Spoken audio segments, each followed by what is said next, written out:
Então, para a gente entender um pouco isso, vamos aprofundar um pouquinho aqui na parte da teórica. Eu queria explicar para vocês um pouquinho o que a gente utiliza de tecnologia para aferir o nosso trabalho, tá? E depois o PP vai falar um pouco dessa parte artística, de mixagem, sobre conceitos de mixagem também, tá ok? Então, primeiramente, vamos entender o que é sinal PIC e sinal RMS, né? Sinal PIC é o nível mais alto, quer dizer, pico, né? Ou crista, na verdade, pico. É o nível mais alto em termos de amplitude que o sinal vai alcançar. E geralmente o nosso sinal de áudio alcança esse nível elevado quando você está reproduzindo transientes. O que são transientes? São sons muito rápidos, de alta potência, tipicamente produzido por uma caixa de bateria, uma palhetada, uma corda de violão, um slap, um bumbo, são sons que acontecem, o ataque inicial daquela nota, o momento inicial, ele tem um valor muito elevado de amplitude, mas às vezes a duração dele é muito curta, então a gente não percebe aquilo, não tem um efeito, né, muito alto, a nossa percepção não é que de algo muito alto, mas ele pode sim ser muito elevado a amplitude, como você vê aqui esses picos aqui, isso aqui provavelmente são batidas de caixa, são toques de caixa da bateria, e você vê que atinge um valor muito alto, né? Então esse é o valor do nível de pico. E para a transmissão, como a gente está falando no mundo digital, a gente tem que ter um cuidado muito especial com o nível de pico. O nível de pico não pode exceder a faixa dinâmica, né, a capacidade máxima da conversão analógico-digital. Se você ultrapassa o nível mais alto, aquele momento em que a luzinha vermelha acende no seu medidor de sinal, no OBS ou na mesa digital, no mundo digital essa informação é perdida. Porque o áudio digital, pessoal, é como você escrever uma carta. Você tem um espaço para escrever uma carta. Se você se o seu nível excede a capacidade da carta, você vai escrever em cima da mesa. E quando você puxar a carta da mesa para enviar, botar no correio, não vai ter aquela informação, porque você escreveu além da capacidade da mídia, né? E no áudio digital a gente tem que ter cuidado com isso. Nós não podemos fazer com que o sinal ultrapasse o valor máximo. Então existe um cuidado muito especial com o nível de pico, a gente vai falar mais à frente. E o valor RMS é um valor médio eficaz. O que ele é? Vocês estão vendo aqui um sinal de áudio, olha, é um sinal que ora ele é positivo, ora ele é negativo, ora ele é próximo de zero. Se você fosse colocar um velocímetro nisso, a agulha ficaria de um lado para o outro, medindo o sinal de áudio. Então, a forma com que a gente tenta medir um sinal de áudio é obtendo o valor RMS, quer dizer root mean square, valor médio, raiz médio quadrática, né? Valor médio quadrático. Então, esse valor, ele é obtido dessa forma. Você pega esses valores ora positivos, ora negativos, que são variáveis de um sinal de áudio, como qualquer minha voz, uma música que está acontecendo nesse momento. Aqui você tem ó, a reprodução dele, a amplitude dele, o quão alto ele foi. Se isso fosse um alto-falante, a gente poderia falar assim, que quando ele vai para cima é como se ele movesse o cone do alto-falante para fora, quando ele vai para baixo, perdão, quando ele vai para cima, move o alto-falante para fora, quando ele vai para baixo, ele move o alto-falante para dentro. Se a gente fizesse uma analogia para vocês entenderem o que esse desenho representa. Aqui o valor, a escala de amplitude, quão alto ele fica, e aqui é o tempo passando. Okay? Então é como se fosse um eletrocardiograma, como você vê no filme quando tem um terremoto, a maquininha escreve num papel, ela está registrando em função do tempo uma informação que aconteceu. E você tem esse registro aqui, você acaba tendo essa linha da esquerda para a direita, se você preferir. Você pega esses valores positivos e negativos e você eleva eles ao quadrado. Quando você eleva esses valores ao quadrado, tanto os positivos como os negativos, eles ficam todos positivos. Aí você tem uma informação toda acima de zero. E aí você faz uma operação de integração, você cria uma janela de tempo para esses valores entrarem, como se você abrisse uma sacola, fosse colocando um monte de coisa dentro, quando desse 10 segundos você para, fecha a sacola e você conta o que você tem dentro. Né? Você junta tudo, que é essa parte aqui, ó, você cria uma área equivalente, como se você tivesse respingos d'água em cima de um vidro, você pegasse um rodo, juntasse aquilo tudo e você vê o quanto de água você tem ali, quanto de água caiu naqueles últimos 10 segundos. E esse é o valor RMS. Quando esse valor RMS sai, ele está contando uma história, ele não é em tempo real. Já aconteceu, foram 10 segundos que caiu água ali, que juntou, e agora você tem um resultado. É como se fosse uma apuração de uma eleição.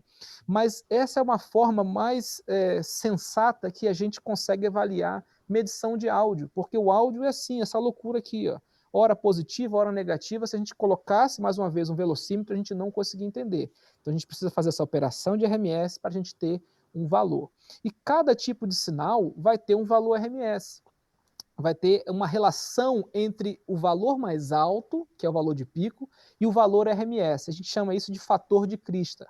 Qual é a distância em decibéis desse valor de pico, do valor mais alto que o sinal atinge, e qual é o valor RMS dele, qual que é como se fosse o valor médio, o valor eficaz desse sinal. E isso vai definir se o seu sinal ele é muito comprimido, como vocês estão vendo aqui, ó, nesse segundo exemplo aqui embaixo. Você tem os picos aqui na parte superior. Você não consegue ver meu mouse, né? Meu mouse está aparecendo. Então, você tem esse valor de pico aqui muito próximo, né, à parte superior dessa imagem, na parte inferior, ok? E você também você tem toda essa porção em azul aqui, é como se fosse o valor RMS dele está muito próximo ao valor de pico. Então a gente diz que esse tipo de sinal tem um fator de crista reduzida.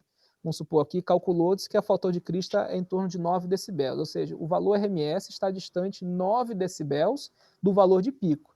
Nesse exemplo superior aqui, é um som menos comprimido, é um som que tem mais variação de movimento, mais variação dinâmica. Então, a distância entre os picos e o valor RMS é 16 decibel. Então, isso é um sinal menos comprimido, as coisas soam com mais impacto. Quando o cara bate na caixa, você sente aquela pancada sonora. Mas o nosso ouvido, ele é muito sem vergonha, ele gosta de ouvir as coisas um pouco mais comprimidas. A gente acaba confundindo muito. O nosso ouvido, tudo que é mais alto parece melhor para a nossa audição. E a gente tem que entender que todo esse processo, estamos fazendo música, estamos fazendo ciência, mas é para um ouvido humano entender. E o nosso ouvido humano não é uma máquina perfeita. Nossa audição, ela lá na fábrica, Papai do Céu foi lá e fez ele afinado para ouvir certos sons mais do que outros, né? Então, o nosso ouvido ele é preparado para ouvir com mais facilidade, por exemplo, o choro do bebê, para ouvir o grito de socorro da mulher. São ricos numa região de frequência de médio agudos que o nosso ouvido é hipersensível. O nosso ouvido não ouve muito bem os graves. Né? Por isso que a gente tem uma teclinha lá no rádio chamado loudness. Quando a gente aperta ele levanta o grave e ele levanta o agudo. Ok? Então, por quê? A gente quer ouvir música baixinho no carro, mas com o grave. Só que em volumes baixos, em pressão sonora baixa, a gente não consegue ouvir o grave com a mesma intensidade que a gente ouve médio e agudo. Quando que a gente consegue ouvir grave, médio e agudo com a mesma intensidade aproximada? Quando a gente ouve alto. E aí esse é o problema. Para a gente ouvir bem, a gente tem que ouvir alto. Só que ouvir alto é um problema que acarreta uma fadiga auditiva. Então você não pode ouvir música alta por um grande período de tempo, todos os dias. Dependendo do nível que você expõe o seu ouvido a esse tipo de pressão sonora, você pode ter que reduzir a sua exposição diária a poucos minutos. Você não pode, todo dia, ficar 1 hora na cabeceira do aeroporto vendo o avião decolar e pousar. Você vai machucar os seus ouvidos. Você pode ver um avião decolar sem proteção. Se você precisa trabalhar na pista ali, você tem que colocar um protetor auditivo. Então, tudo que nós estamos fazendo para o quê? Um par de ouvidos. E a gente precisa entender como esses ouvidos funcionam. E as pessoas desprezam muito isso, o funcionamento da nossa audição, como a gente percebe. E para isso inventaram esse grande revolução, que é a medição através de loudness, né? O conceito de loudness. Então, o loudness, ele é essa forma da gente avaliar o quão alto um programa soa, levando em consideração a nossa audição, ok? Foram estudos feitos, né, por muitos anos e chegaram a isso. Tudo começou com uma congressista americana que ficou incomodada pelo nível da propaganda na televisão, na casa dela, durante o jantar. Ela falou, vou fazer uma lei para resolver esse problema, ok? Então, e começou-se uma discussão a partir dos Estados Unidos, na Europa, e normas foram tecidas para reger a avaliação de programas de transmissão segundo o conceito do loudness. Foi criada uma curva, que é uma curva de ponderação chamada K, curva K, onde ela pondera a nossa audição, tal como a curva A, a curva B, a curva C, tantas outras curvas de ponderação, ou seja, ela dá pesos de forma justa aos graves, aos médios, aos agudos, segundo a nossa audição. Se a gente tivesse uma audição muito sensível aos graves, seria impossível dormir com o ar-condicionado ligado, porque o ar-condicionado ele faz muito barulho na região dos graves. Graças a Deus que a gente não ouve o grave bem. Se um caminhão de lixo passasse na rua, a gente seria um ruído ensurdecedor se a gente tivesse muita acuidade quanto aos graves. Então, essa curva K, ela pondera, ela dá o peso correto a cada uma das frequências para que a gente possa medir música e diálogo com uma forma parecida, né? E aqui estão as normas para você que quer saber como as coisas funcionam nesse sentido. Aqui está as normas para você entender. E aí existe também o conceito do LUFS, Loudness Unit Full Scale, ou o Loudness K-Weighted Full Scale, né? E também Loud Units. Essas são as unidades, em vez de a gente usar decibéis, nós vamos utilizar esse tipo de unidade de medição, okay? Onde 0 LUFS é a escala máxima, é como se fosse uma escala dBFS que a gente usa no mundo digital. Então, 0 LUFS, 0 dB, equivale ao quê? Nada de variação. Então, quando você tem 0 dB escala cheia, quer dizer o quê? Sem variação em relação à escala cheia, é o valor máximo da escala.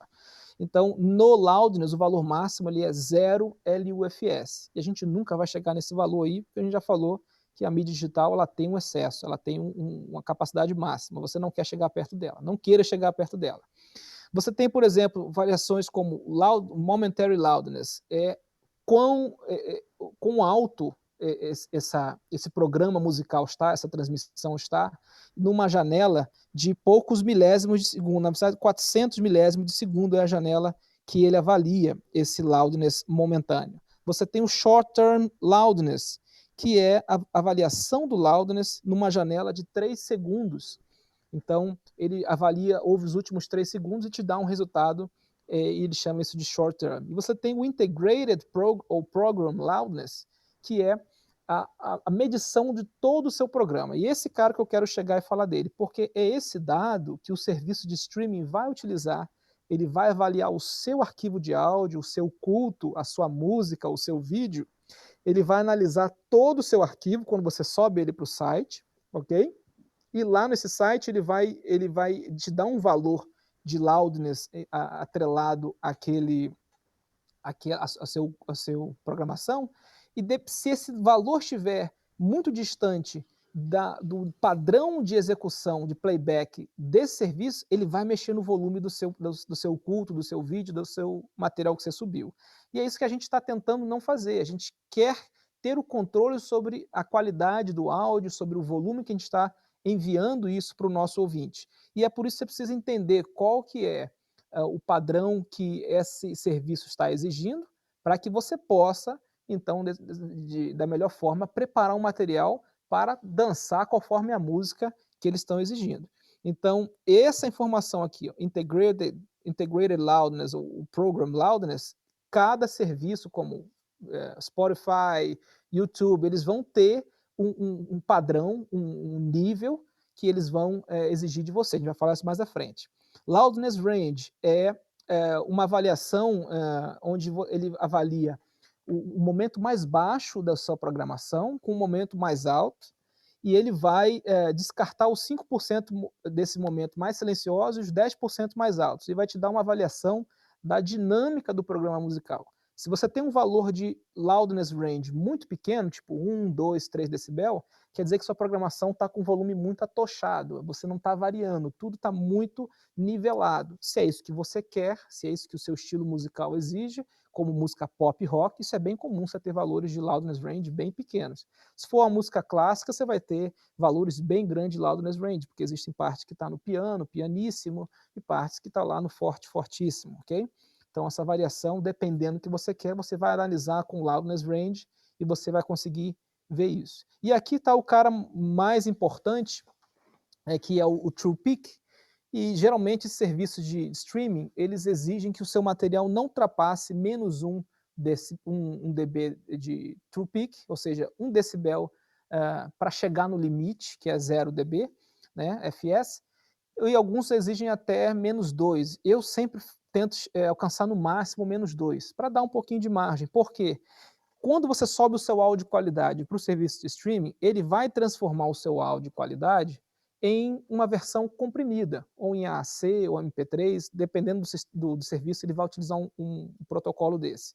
E esse processo de transformar áudio de alta qualidade para um formato comprimido acaba gerando uma elevação no valor de pico, por processo talvez de interpolação, que a gente chama de intersample peak, mas enfim, não vamos entrar muito nisso, e você precisa deixar essa margem de segurança, de entre 1 a 2 decibel, para que o seu valor não ultrapasse isso. Como é que você faz isso? Usando um limiter, que é um compressor com valor de ataque muito rápido, um release que você pode escolher dependendo do seu gosto, e uma taxa de compressão elevada, ou seja, todo sinal que chegar próximo ali de -2, se você ajustar o seu limiter lá, true peak, para não ultrapassar -2 decibel, quando o seu nível, sua música bater naquele nível, o compressor vai limitar esse sinal, né? O limiter é fundamental, a gente usa para proteger nossas caixas, para elas não estourarem, a gente utiliza isso para proteger a nossa masterização, quando a gente grava um CD, para que a informação caiba dentro da mídia, e aqui é muito importante. Então, atentos a isso, pessoal. Quando você fizer uma transmissão para um serviço desse, não deixe o nível de true peak ultrapassar -1 dB ou -2 dB, eu até diria, ok? E esse loudness também short term, não deixe isso ultrapassar ali -10, -9, isso quer dizer que você está com um volume muito elevado, e não é bom trabalhar muito próximo ao topo, ok? E o integrated é o loudness que vai ser avaliado quando você sobe o arquivo, o programa analisa o seu arquivo e dá uma média do loudness dele. Ele vai utilizar isso aqui para reproduzir. E é por isso que a gente não mexe muito no volume quando a gente está assistindo no YouTube. Pula de um vídeo de música para um vídeo de palestra, para outra coisa, e o volume fica linear, porque o serviço lá, o YouTube, ele está fazendo essa normalização do áudio. Ela está avaliando cada um do áudio, falou, essa palestra aqui, ela está com o loudness em -18, ok? Então, mas o meu padrão aqui no YouTube, a gente transmite em -14. Então, eu vou precisar aumentar em 4 decibéis esse áudio que o cara subiu aqui, essa palestra que o cara subiu, para ele reproduzir em -14, como todos os outros vídeos fazem, né? Então, esses são chamados níveis-alvo. Na verdade, o YouTube trabalha com -13 LUFS. Ele avalia o arquivo, se esse arquivo tiver com -13 LUFS de loudness, ele reproduz o arquivo sem mexer no volume dele. Ele não dá ganho, ele nem abaixa, né? O Spotify já reproduz em -14, o Apple, né, o serviço da Apple reproduz em -16, e foi a Apple, na verdade, que talvez tenha começado com isso, com aquele recurso Soundcheck dentro do iTunes. Quando você aperta o recurso Soundcheck lá na aba Preferências, Playback, ele analisa todas as suas músicas da sua biblioteca de música dentro do computador, ele estabelece um nível de loudness para cada um, ele avalia cada um segundo loudness, e ele executa todas as faixas corrigindo loudness entre elas. Então você ouve Metallica, você ouve o coro das meninas cantoras de Petrópolis, e eles têm o mesmo nível de loudness, tem a mesma sensação de volume, né? Então a Apple começou com esse tipo de coisa, e eu acho que também grande parte salvou a música, porque havia uma guerra de volume por CDs cada vez mais altos na década de 2000, chegou no auge isso, e isso deteriorou muito a qualidade dos álbuns, porque para você ter bastante volume, você precisa abusar da compressão, e a compressão, quando utilizada em excesso, ela destrói o nosso áudio. E olha aqui um capítulo interessante aqui, ó. O Facebook, ele não possui uma normalização de áudio. Então, isso é uma coisa que você precisa padronizar. Se você quer ter um padrão entre suas transmissões que estão no YouTube, no Facebook, você tem que gerar uma medição na saída do seu programa, quando ele sobe para o Facebook, para que tenha uma consistência entre os cultos, entre o que você está subindo, para que a pessoa possa mudar de uma semana para outra lá no Facebook, e estiver procurando assistir um louvor, assistir um culto, e não tenha um salto de volume muito alto. Ok? O YouTube tem uma coisa interessante, quando você sobe o áudio para ele, isso eu estou citando aqui a pesquisa do amigo Rodrigo Pimentel, que fez um experimento muito legal e publicou semana passada, que ele fez esse teste da integridade do sinal enviando no YouTube, enviando para o Facebook e comparando o retorno e analisando com softwares de análise FFT, como o Smart, por exemplo. E ele concluiu que não tem muita diferença, só existe, na verdade, nas altíssimas frequências, acima de 15, 16K, alguns serviços afetam um pouco aquilo ali, mas eu acho que tem mais a ver com a compressão que está sendo enviada para cima, mas não mexe em equalização, nem tipo de nada. Foi muito esclarecedor a experiência dele e veio confirmar aquilo que a gente suspeitava. Mas o YouTube ele não mexe na normalização do volume quando você está transmitindo ao vivo, mas uma vez que você encerra a transmissão, aquilo vira uma parte do catálogo do seu canal, aí ele vai ajustar o volume daquele upload de acordo com o resultado de loudness que ele avaliou e ele estabeleceu para o seu programa, ok? Então, se você quer ter consistência, tem que utilizar esse tipo de recurso aqui. Isso aqui está na parte superior à direita, vocês têm um plugin, dica para vocês aí, ó, o Ulean Loudness Meter Plugin, é um plugin gratuito, que você pode colocar dentro do computador, e você, se tiver um computador dedicado, você pode analisar o áudio que está saindo da sua mesa, entrar nesse computador através de um programa de gravação musical, a gente chama de DAW, né, uma Digital Audio Workstation, e você pode, com essa DAW, receber o áudio que está saindo da sua mesa, através de uma placa de som, entrar nesse programa, pode ser um Reaper, um Pro Tools, um Cubase, pode ser, tem vários programas de gravação que você utiliza para gravar um CD no computador, Audition da Adobe também, e você coloca ali esse plugin no caminho do áudio, e o áudio vai entrar na sua mesa e você vai avaliar o loudness dele. E na saída do seu computador, desse programa, você envia para o seu OBS, você envia para quem vai receber o áudio, vai juntar com o vídeo e vai transmitir. Então, essa é a forma que você tem de avaliar o seu loudness, né? Eu utilizo aqui, por exemplo, uma plataforma da Waves, que é o Super Rack, que ele trabalha com plugins. Eu consigo trazer essa tecnologia para dentro da minha mesa. Então, todo o processamento da minha mesa, ela é feita no computador. Ela é feita aqui dentro. E eu consigo, dessa forma, executar a música, enviar um áudio para a transmissão e acompanhar o loudness em tempo real. Então, eu estou mixando aqui, eu estou analisando o loudness o tempo inteiro. Aqui na minha situação, eu trabalho tudo sozinho. Então, eu tenho que ficar tomando conta do PA, eu tenho que fazer monitor, eu tenho que fazer a transmissão do streaming. Então, isso é algo que complica muito, né? Como eu falei, deixa eu mostrar para vocês aqui como funciona isso na prática.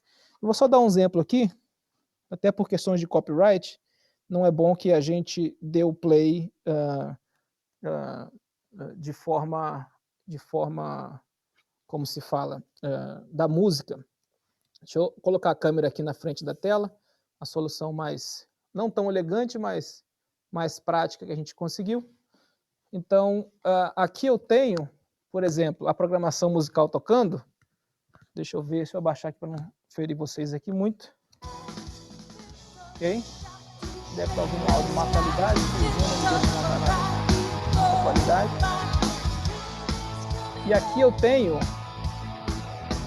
eu tenho o medidor de loudness, que está em tempo real avaliando o short term, que está avaliando o long term aqui no meio, né? E eu vou tentar aqui mirar nesse long term em torno de menos 14, ok? Então, eu tenho vários recursos aqui nesse Super Rack, eu uso plugins, onde eu posso adicionar compressão, mexer na imagem estéreo, equalização. E eu estou aqui nesse streaming, aqui no meu bus de streaming, eu estou usando o Matrix da mesa, ok? E esse Matrix da mesa, eu envio para esse Matrix 3 subgrupos. Então eu tenho o primeiro subgrupo, que é bateria, que é esse subgrupo da bateria. Aqui na bateria eu tenho um compressor, um equalizador, um compressor multibanda, para ajustar o equilíbrio entre bumbo, caixa e prato, né? Um outro compressor equalizador aqui para fazer alguns ajustes se eu precisar. Eu tenho outro subgrupo aqui, esse é o primeiro subgrupo.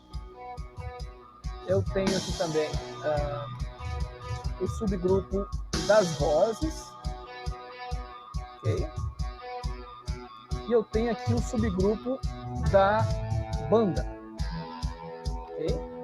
Por que eu estou dividindo a minha transmissão aqui em 3 subgrupos? Então aqui é de voz, bateria e banda.